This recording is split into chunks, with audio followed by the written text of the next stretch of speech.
ఎలా నీకు అందించాలో ఎదలో కదిలే మధురిమలు నేనే ప్రేమ లేఖగా మారి ఎదుకే నిలిచాను చదువుకొని బదులిదని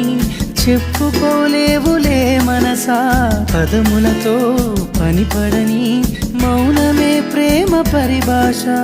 తెలుపక తెలిపిన వలపొక వరమని కడలిగాలెగస నిలవదే మది నిలవదే సిరి సొగసును చూసి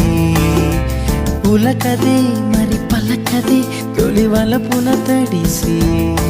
దేవదాసే కాళిదాసై